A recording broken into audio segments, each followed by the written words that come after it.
Over and over and over, you and your cast members stand beneath the spotlight with a script practically programmed into your head. You have a story to tell, and the stage is your universe. An audience is watching. Congratulations. You have fallen into stardom. You have been chosen. But after opening night with each following performance, show after show, the starting queue raises a hypothetical question. If you perform the same show infinitely, copy by copy as you have, will it be stripped of its impurities? Will it be made perfect? Or will it and you turn into a hollow, soulless shell devoid of passion and soul? Well, the Founder's Cut is here, and by the Founder's hand, and in this video, we are going to look into infinity and explore the answer to that very question. And as the audience, we may even have a responsibility to do so. Let's begin with the reminder that you have a role to play in Generation Loss. That is, you already exist within the universe. You have since you interacted with the teasers, played the game, or simply decided to watch the show. You are not just the audience, but active test subjects exposed to footage of a much darker reality than the surface level might suggest. And what we witness actually happened live before our eyes, and though discreet, this fact was never explicitly hidden. But how exactly do we manifest within this universe? To explain, I have to note that an interactive broadcast such as TSC, The Social Experiments, had never happened before in the world of Generation Loss. It wasn't possible yet. Hetch admitted to never having a live audience to influence his prior shows, and Showfall Media could not access other worlds for their cast or audience. That is why TSC is so significant to them. It was their first groundbreaking venture into a new frontier. They were able to involve us, and we were able to influence the show thanks to a newly developed technology, one which the CEO of Showfall Media was very excited to tell us about. We have spent months developing, researching, and connecting with this new frontier, and we are thrilled with the results. Connecting is the key word here. It makes itself known in the titles Connecting, then Connected, and of course in the overarching theme of technology and wires. But the thing is, Showfall didn't just invent some kind of new long-distance network. This isn't some Bluetooth type situation. They built a bridge that had never before been constructed, a bridge between us and them an entire world apart. What they built was a portal. I mean that completely literally. Showfall Media's broadcast is reliant on a TV and VHS-based portal system which has always been right in front of our faces. Chances are you've seen this glowing red tube transition. It was at the beginning of the original TSE stream and the Connected trailer. This is the portal. We know its nature because this transition is later credited as Portal Animation and accompanied by a track called The Holding Portal. And we are thrown right into it. We are welcomed after breaking through the TV static, and from one to another, or briefly one to yours, we are transported to the world of Generation 1, The Social Experiments. This is what the video Connected represents. We gain access to a city where fabricated missing posters hang from walls along the street, where we can play the game and gain control over the hero for the first time. And then come the show, we travel to the physical tape which traps them. Remember a message from the Founder? The little tape scene in it is crucial to the story, or stories, and holds some of the biggest horror and important implications of Generation Loss. Okay, now before I explain, give me just a little suspension of disbelief. Generation Loss is real.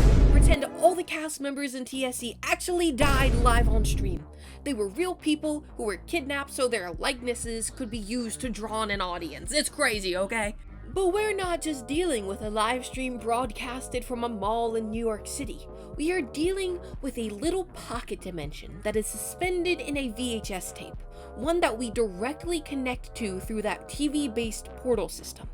We are literally seen exiting and entering through it at the beginning and end of the show. And this show can be replayed over and over, simultaneously, anywhere and any time, because its existence resides in a tape. This tape holds an entire reality that characters like Ranboo, who is now emphasized as the hero, are forced to relive. We see in the Founder's Cut that they are briefly conscious of the loop they're stuck in. They remember events which have not happened yet in the ongoing loop. Time has not and does not pass right. Things are broken. They are happening somewhere else, the not here. In fact, they have been inside this little preserved pocket world for so long that knowing the exact length of their imprisonment would only upset them. The dates of the items around them and the decaying of Frank suggest that this world could have been sustained for years upon decades. With the manipulation of the tape, who knows how long the cast has been stuck relative to our world's passing of time. That's horrible and all, but how bad could it be? Things get reset, but after those 3 days, things all just kinda stand still, right? They can get some peace. The number of repetitions can't be all that significant, can it? Oh yeah, no, it's really bad. Come and join me in taking another look at the video titled Again, where the founder shows he's been canonically replaying TSE. Now, if you round the entirety of Generation 1's runtime, it comes to be about roughly 4 hours for an overall watch-through. That means the tape could be rewound and replayed about 6 times per day. But the founder doesn't just have one TV. He has 29 TVs, which is 174 possible loops per day if played simultaneously. Oh, but the Founder's Cut took a little over a year to release. So hypothetically, if the founder looped TSE non-stop from May 28th, 2023, the end of the broadcast, to June 15th, 2024, the Founder's Cut release date, the hero could loop his personal hell 2,304 times on one TV. But the founder has 29 TVs, which means that is roughly 66,816 loops. The hero hypothetically had his head crushed nearly 67,000 times. And now, the Founder's Cut is available as a tape that even the audience can buy and loop even if the founder is busy with other projects. If you take nothing else from that, let it be that the founder has a terrifying amount of power, and his dedication to perfection produces horrifying methods. He might have looped Gen 1 67,000 times in order to perfect the Founder's Cut, and this is only the beginning of his storytelling. But wait a second. It's a series named Generation Loss, a term which refers to a loss in quality upon copies, not improvements. It's ironic, but I believe a projection of the direction the Founder's stories will take. In terms of copying VHS tapes, the first new generation is usually the best in quality compared to later editions, but far from perfect. That is one of the flaws of analog technology. The Founder's Cut is a copy. It wasn't live streamed, and of course there are the real-life twin copies via the merch. The YouTube video omits some content to make it more condensed, maybe for perfection, but also to accommodate a lower memory capacity, and the merch tape being cut down to about 2 hours is a perfect example. Even the digital video, though, at points has grainy footage, glitches, and interference, notably in the 80s horror movie themed The Spirit of the Cabin section. Sure, story-wise, the Founder's Cut is more up to the Founder's standards. It gets rid of all the nonsense. It's told exactly how he wanted, but it's also more unnerving. It's more broken, less fun and lively, with most of the silly improv stuff cut out. I mean, why did he cut out Germa's walk? All those angles, they would have gotten all the audiences, I'm just saying. Human elements of the characters themselves were cut too, such as both instances of the hero signaling SOS with his fingers. And in a human way on our end, between the copies, it just feels different. Sneeg revealed on his stream where he reacted to the Founder's Cut that in the fashion showroom, he was spelling out "already dead." That perfectly embodies the state of these characters. This time, we go into it knowing it's not just some silly show. There's no 3 years for this, it's not even scary! We know how it ends, we know how the cast is being hurt, and we know the role we play this time. It's the same story from the same source, but the footage and the people trapped inside it are quite possibly unraveling alongside one another. Maybe that is why Ranboo is hardly referred to as Ranboo in the Founder's Cut. All of Hetch's lines in episode 3 are redubbed to only call him Hero, and real-life streamer Ranboo 2 also switched to only referring to their character as the Hero. With every VHS purchase, you'll get a fun little signature from the hero as well, so... yeah. Isn't he dead? I'm sure they'll find a way. It's even more chilling coming from them than it is Hetch. And not to steal from the other video I made, but the character has been dehumanized significantly more with the Founder's Cut. But maybe it's not inaccurate. Maybe the hero isn't human. At least, not anymore. Once, a long time ago, the hero was Ranboo. They were an entertainer who amassed an audience who loved him. They had a personal life and a childhood beyond the screen just like anyone else. But that person, Ranboo, is dead now. He doesn't exist anymore. With the degradation of tape after tape, a little more of them is lost in transmission until they are reduced only to Hetch's creation, the hero. Now they are just a puppet or a character who can be exploited for posters, signatures, and anything else Showfall and Hetch wants. All that remains of who they are is what has been visibly preserved in the deteriorating footage. And most of it isn't even really them except for when they're begging to die. Otherwise, elements of their humanity, such as him playing with the Rubik's Cube, might have been included in the Founder's Cut. Crazy enough too, Ranboo's theme, the hero, doesn't even play during the Founder's Cut, only its motif in the finale's track Live or Die. They are the main character, and yet they have no autonomy or independence anymore. With the Founder's Cut, we are a copy, if not another generation, away from the human that Ranboo was. They are the product and the consequence of the Founder and Hetch's desires to tell a perfect story. Which is ironic considering Hetch's emphasis on wanting to highlight real human emotions. But we're dealing with Ranboo Live here, and to make matters worse for the character, real Ranboo doubled back on saying that this was it for Generation 1. I'm going to have to maybe double back on when I said that the universe is done. That when I said that Generation 1 is, like, over. Because there's going to be a couple more things in the works that I'm coming out with that also may take place in Generation 1. There's so much more to the story that they really want to tell. This means voting death might not have even been mercy after all. This poor guy just wanted to see the sun, Ranboo Live. Why are you so mean? Before this post, I believed for a while that the hero was just the first cog in a bigger machine. He was ultimately unimportant beyond the role they played in gaining all the various data for the Founder. They were the heart, but not the whole body. But Hetch said he had more ideas for the hero should the audience vote live, and Ranboo plans on revisiting the story. The Founder isn't worried about how his copies of tapes can break a person, and this show is only projected to get darker. I'm worried about how these characters might deteriorate as the Founder continues to experiment. But despite my worries, the Founder invited us to join him in this endeavor, and we're all along for the ride now. We played the game and participated in the experiments. Yes, our trust and incentive to support Ranboo was undoubtedly taken advantage of, and the amount of control we had was an illusion. But we still filled a role on the stage whether we intended to or not. The Founder gave us a viewpoint from our world into those of the tapes he produces, and we accepted his hand to take a step into the rabbit hole and see into everything.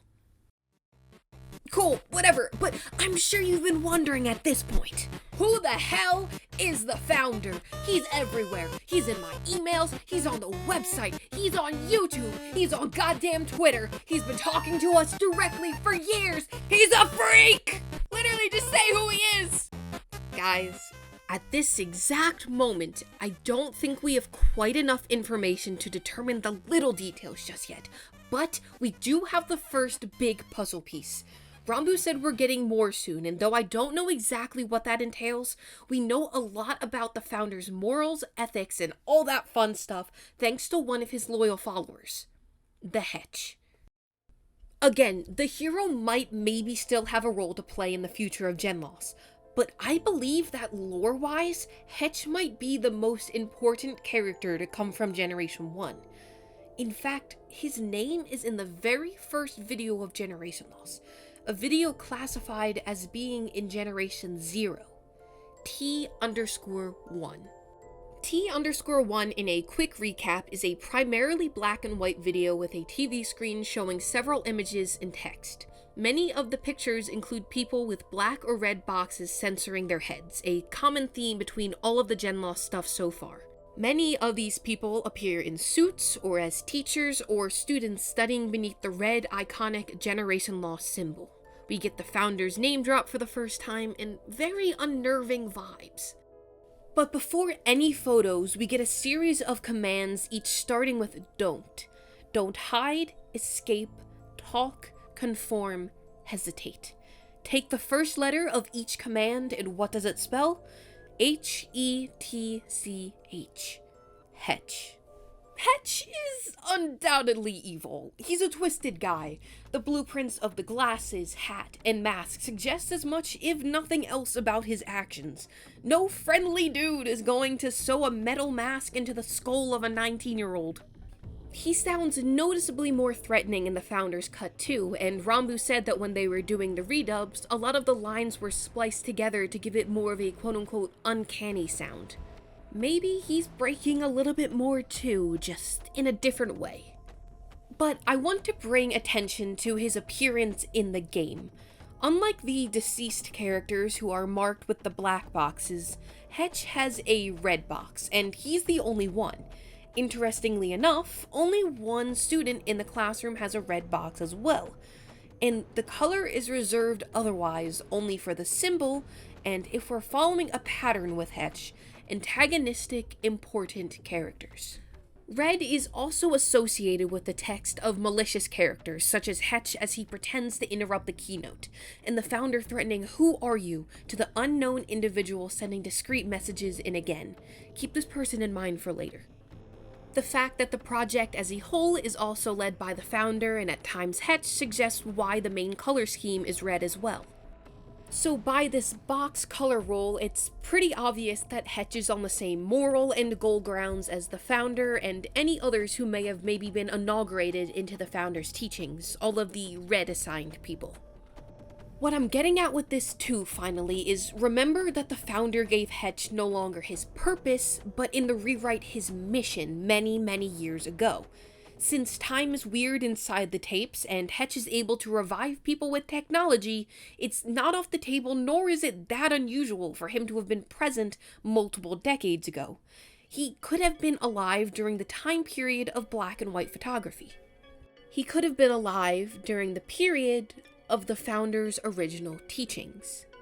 So maybe the red box student in this photo in T_1 is Hetch. Consider he was the only one to be inaugurated and taken under the founder's wing when the others were sacrificed or repurposed, hence their black boxes representing their tragic fates. Hetch was a devoted follower of the founder and his endeavors. Maybe he had a twisted kind of passion for biology, technology, and psychology, which made him the perfect candidate to repurpose Showfall into a company of human animatronics and fulfill the founder's needs.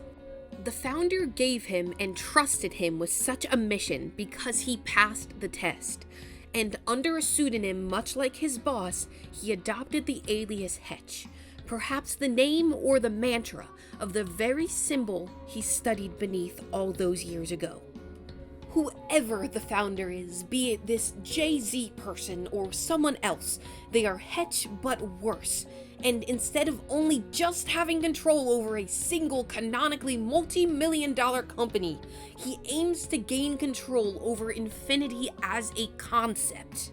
The founder has the level of power that Hetch has and more, and if there's something he can't do, he has people who can and will do it for him. Of course, they are not exactly the same, and what separates Hetch and the founder is their location. The mechanics of the portal suggest that there is an outside to the tapes, somewhere different than our world but not quite Showfall's. There is a base of operations, a ground zero if you will, which contains the tapes in their physical form and the TVs which play them. At last, I am talking about Generation Zero. Gen Zero is its own world. Once we exit through the TV portal in a message from the founder, we can see the little label on the top left go from Generation 1 to Gen Zero.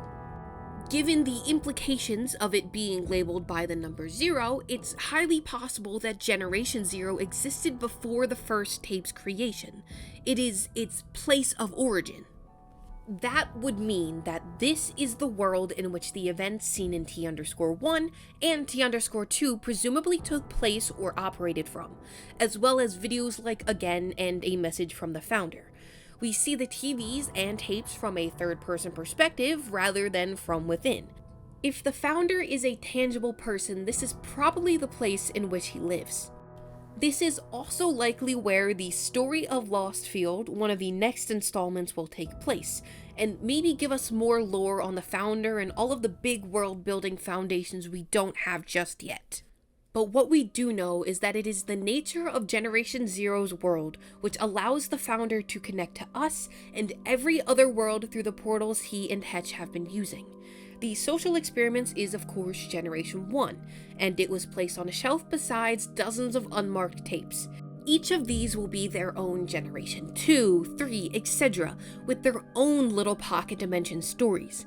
But they will be unrelated to one another, yet connected on a single thread by the founder in Generation Zero.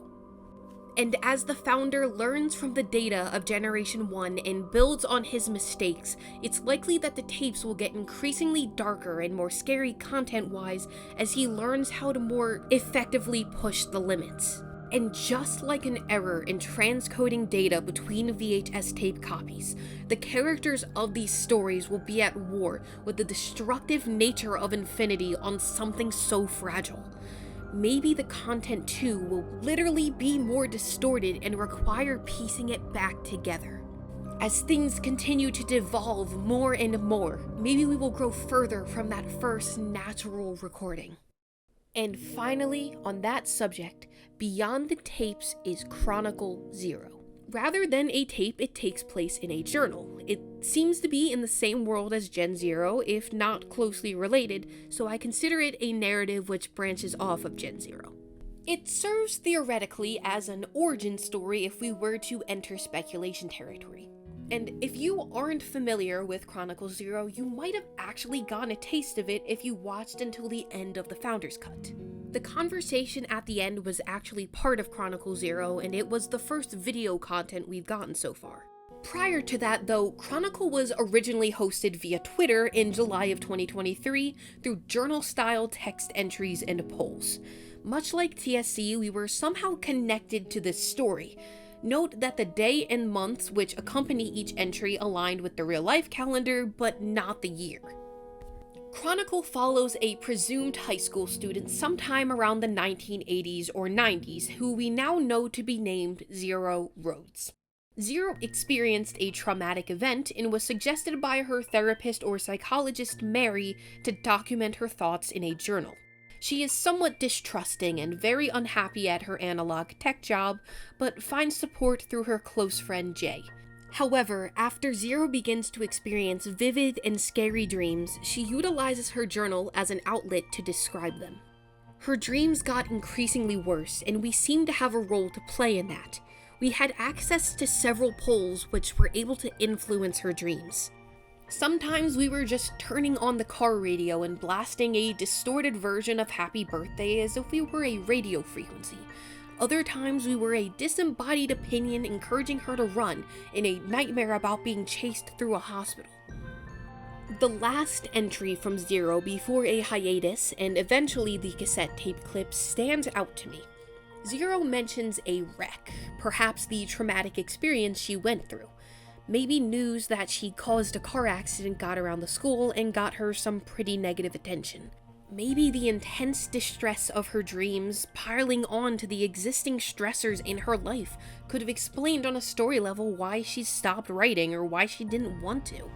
It's like the journal equivalent to how the hero's mask stopped working when his emotions got too high. But she doesn't just leave us with nothing.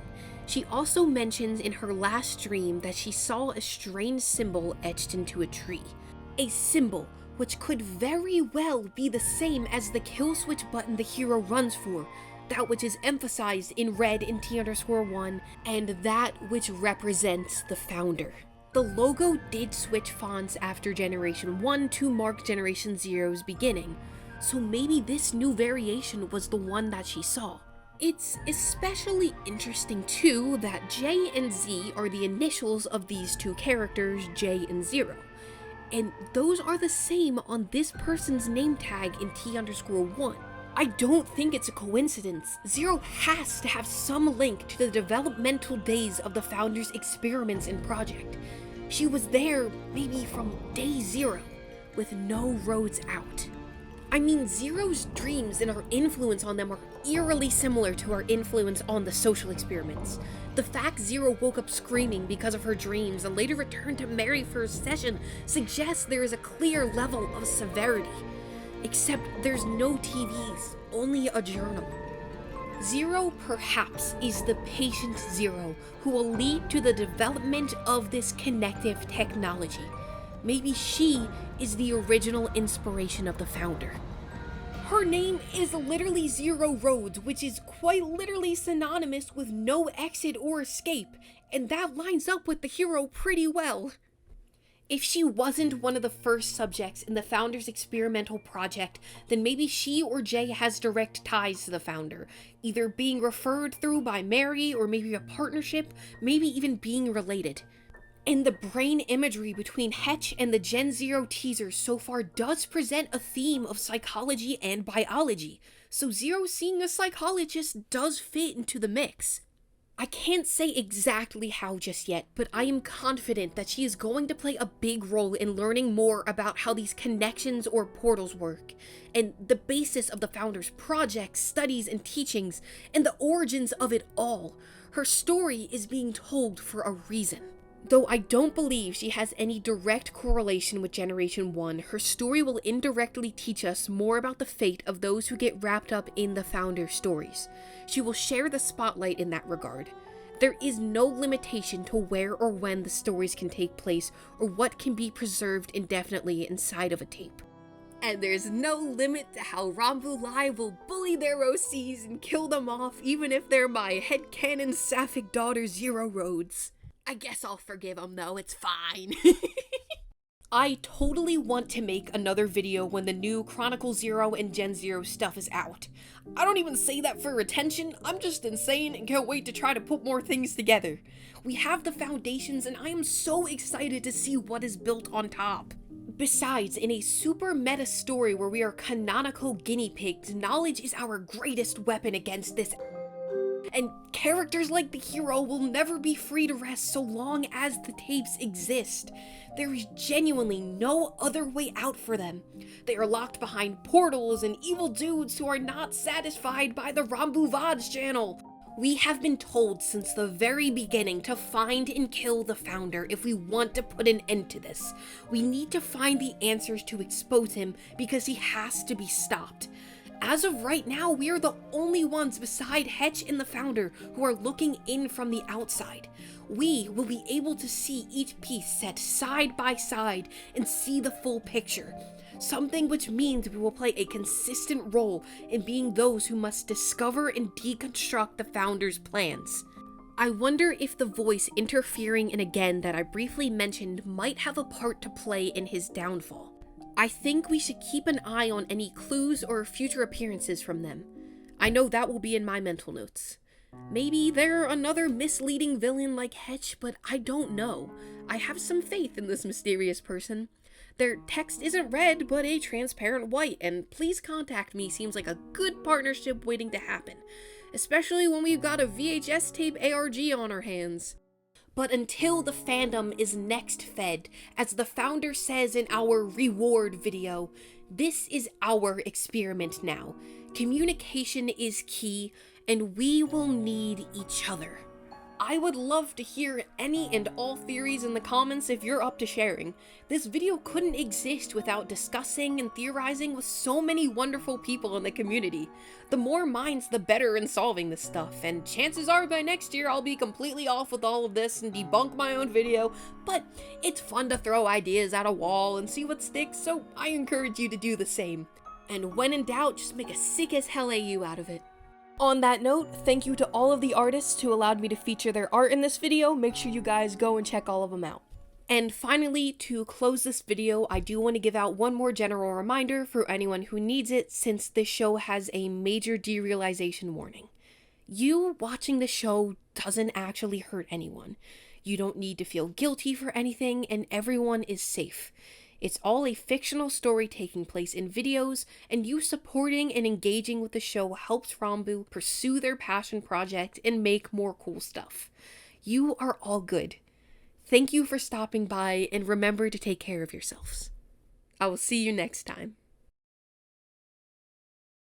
Cook? I don't know how to cook.